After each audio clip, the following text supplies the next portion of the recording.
Stam and young Boelem. So, you have the mic. So I said with you. How do you feel there? I'm feeling a little bit uncomfortable. Why? Why? How do you say that? Hoogtevrees? Afraid of heights. Afraid of heights? Yeah. Oh, really? Yeah, yeah. It's good. So stay there. Okay. Okay. So you have the mic. So maybe I can ask you. Are you a friend of Jan? Yes. I have to admit, he became a friend. So I'm a teacher at the Design Academy. I was a teacher of John for several years at the bachelor's, and I have these rare moments of that something happened at a certain time. I was quite depressed living in Eindhoven, and not that I picked that up, but I knew that he had a potential. I saw things, that the talent was there, a critical mind, a certain attitude, and I thought, we cannot let this happen. We have to drag him out of the mud of Eindhoven and take him back to... But, okay. Take him to Belgium. Yeah, I took him then to... because I also saw that he needed a certain context of working, and at a certain moment I proposed a kind of project where I hoped that that would ever happen, and that became part of his graduation project. That moment, it was just a teacher student relation, but he was already walking in the office from time to time. Okay. And John, yes. You need the mic.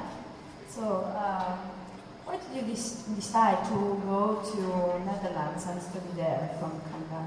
Yeah, I was studying at a school in Toronto, a pretty good art school, but the design program I thought was not really as interesting as I hoped. And I actually kept on hearing about Design Academy, they have a very good PR.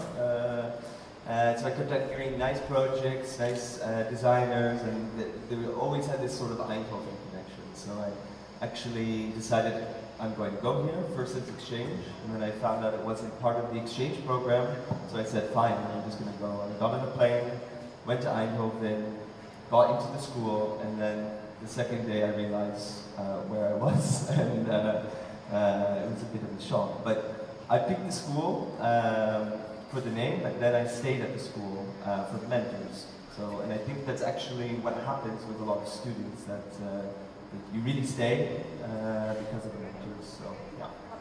Now you are closing the budget of your master program, but so at the same time you are a student, but you are also teaching in other universities and also inside. How is possible to maintain this kind of relationship between being at the same moment student and teacher? I think it's actually not that difficult, actually. I have had an experience with Jan in the bachelor program and now in the masters, and there's just Jan knows me, he knows how I think, and it's actually becoming very quite efficient when we're talking, and it's becoming quite exciting, and I feel like I can do that and give this kind of support and mentor the students that I'm teaching, and I'm actually trying to build off from what I have been getting from Jan as in advice and support, and I feel like that's what I would like to do with the students as well. So I know his weak points, so managing time, forgetting, but on the other hand, escaping and trying to come with something, and that's it's also teaching. Is also a part of teaching. It's not only to transfer knowledge. It's not really about. It's also psychology. It's really about at which moment is the student in a certain in this process, in the design process, he or she is in doubt, and doubt is a very interesting modus to work, and to trigger that doubt as a teacher or a mentor is something I like. It's a little bit torture, maybe sometimes. It's provocative. It is, but I try by doing that to make them stronger, to have an opinion, to come back the week after and to say, no, you were not right. I will do this because of that and that and that, and ignore completely what you told, and then again you can play that game, and then it starts again. So it's a kind of game where doubt and provocation are parts. So, yes. Yeah, I think it's this creating this tension, and I think that this friction is actually extremely important in the design process, and I'm very, very happy. There's actually very few people that I can actually talk to, which will be actually challenging. And I want my works to go deeper and have more layers, and I need people to talk to who give me this friction and give me this challenge in my work. And I can ignore it as well, but I'm happy that is there. Yeah. Okay. And maybe I will ask to Jan about this issue that John yesterday was announced as the designer of the future. So it was really, I think, a great news for you and also for you too, no? So what do you think about when the people that have grown with you, or and also in which education you have put some emotional stuff, at the end start to grow along, start to make their own things, and also needs maybe to take a distance with their own mentors. First of all, you're happy that you're growing, because the strange thing is that the more you give, the more you are getting back. Not directly in really getting back in stuff, but also they are start to create content and they inspire you again. So the circle goes on, and that's just a very interesting modus to get in. And so yes, I'm also a little bit jealous on what that he is there, and then maybe it goes too fast. You are also concerned. You feel like a little bit a friend, but also like a parent, or say, my God, will he really be able to do it? Because he's the time he has to graduate to research project teaching, and then he still has to do that Basel stupid thing. Maybe next year was much better. So, but it's also very good. So yeah, it's. John? I would have to say that actually, talking about like student and teacher relationship and continuing after your education, I think that is what is extremely important. That there's someone who is actually conscious of the fact that you actually need time. That your graduation isn't the sort of point where you actually stop being a student or stop learning, and that you are the designer and you can do everything. So after I graduated from the bachelor's, I was bombarded with these situations, gallerists wanting to do things, and the questions were, oh yeah, can you do this, make it smaller, make it bigger, make it orange, make it yellow, make it green. And this was actually not that interesting for me. And Jan was like, it's okay to actually go slow, take your time, figure out what you want to do. And I think that is actually the best advice, because it can be quite overwhelming when all of this attention is coming, and taking your time, taking it slow, and really figuring out what you want to do, and that your projects have this sort of continuity is actually, in the end, very important for your career. So, if I tried to tell what I experienced myself. When I graduated, also as a designer, I took time and only did the projects I really liked myself. Although I didn't have money, I didn't have and I only was choosing for content. And the moment they choose for content and not for there was somebody in my class who graduated with me, and he immediately got a big car and everything to drive around, and my God, I was jealous. He was making it. But he had to sell. He had to sell products, and he could do that, but there was also a problem. At the end of the month, it was only about the figures. And it was not anymore about the things that really can change something. And I saw him dying, almost. Not literal, of course. And I tried to, the students that graduate, try to push them in another direction.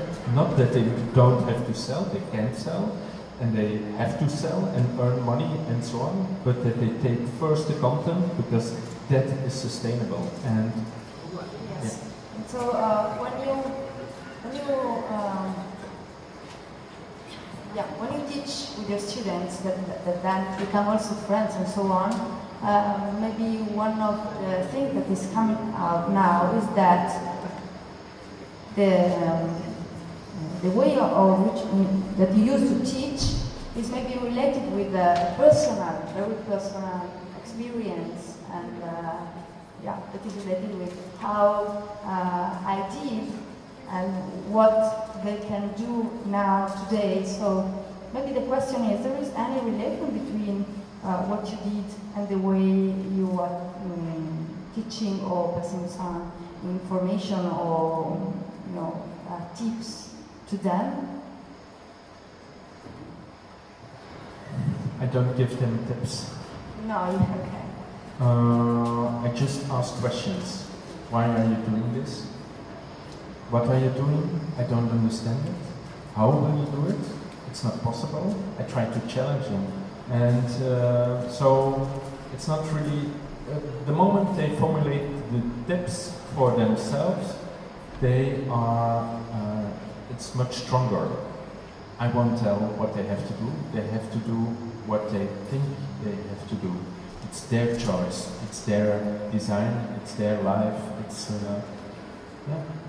And how do you feel, John, when, for example, young, so other teachers make questions, no? Maybe at one point you don't want to give any answers. Well, I think that this friendship actually happens over time. So I think when I was studying, I was scared of Jan, actually. But slowly, as I went and we worked together more often, then you realize actually this is only my benefit, and I'm okay with pissing him off or disappointing him, because I know if I need to actually develop something, if I don't have a strong position, I don't want to try to fake an answer to a question. So I'll just leave it and then come back and then hopefully have a better answer than I would have had when he asked the question. So yeah. Okay, and maybe I would ask you, Jan, which is the way in which the students from the schools then become your collaborators also in Z33? Yeah, in fact we collaborated already with John, even before that. It was also another debate that somebody said, yeah, but you are only using or presenting people of the Design Academy. No, that's not true. It's also people from RCA or doesn't matter. If they are doing interesting stuff, we want to collaborate with people. And yeah. Maybe it makes also kind of way of thought, it's a way to construct, build a way I think of the school is also kind of creating, in being teacher, a kind of ecology. It became a network, they know each other, so they connect to each other, they inspire each other, they inspire me, and it becomes a kind of biotope of friends that are critical, constructive, and have a curiosity, and that are the very important characteristics of good designers. I would actually say that for me, I'm sometimes even happier for small things that happen, smaller projects that happen that are actually outside of the school network, because oh yeah, there is actually no connection, or they really looked at my work and went deep into the content, and you can't sort of trace it back. But I think that the school and your mentors can be this base where you can always, yeah, feel like that it is a part of, it's a home actually, and you need to also go away from it, but you can always come back, so yeah. Okay. The last question is that, now we know that you are friends, collaborators, and also ex-student or student and teacher and so on, but I would like to know if this relationship is totally open, or if you are drinking a beer together, there is maybe something that you, Jan, will never tell to John.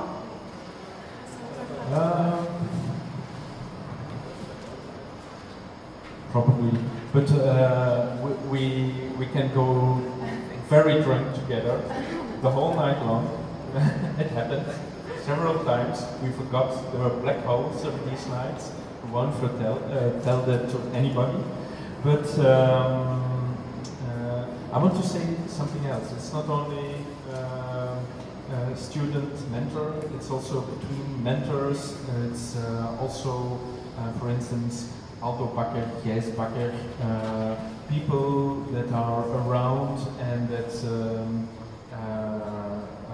also became friends. So it's not only student, it's network, it's that ecology. And in that ecology, sometimes you are the parasite, you are the enemy, sometimes you are the friend, you are the collaborator, and you have continuously changing roles. But the moment you really know what you can expect from somebody, you can start collaborating, or just say, no, we are friends. We don't say it anymore, it's just happening. And that's an interesting attitude.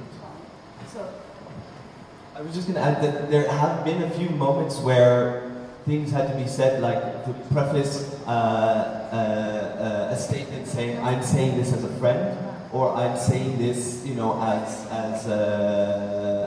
you know, the director of this institution. But not all the time. Actually, most of the time it's pretty clear, and it's a relationship that works. But yeah, there have been a few times where you are in situations and you need to actually, I need to get things done, and I need to also take care of myself and you know, at the same time, and we have to have this discussion. Yeah. So. Which is what is important, and maybe I don't know if John knows that. But we said to the group of mentors, look, this is John, he is now, will graduate in the group, but I'm a very good friend of John. So the other mentors are really knowing what is my position towards him, and I think sometimes I also overcompensate and say, I don't give a critic, or it's up to them to criticize. did you know that? I sort of did know that, and I think when Jan, it became clear when I was presenting some work that actually more comments were coming from the other mentors, and I think it's a good thing actually. Yeah. Last question, then we have to close. What did you learn from Jan? Yeah, I really think this idea of actually taking time to really develop and figure out what you want to do. Okay. And you? What did you learn from Jan? I learned from John that he's working in an interesting field where the digital is connected with the physical. And he was for me one of the first designers that connected these two worlds in a meaningful way. And that is something I learned from him. Thank you so much.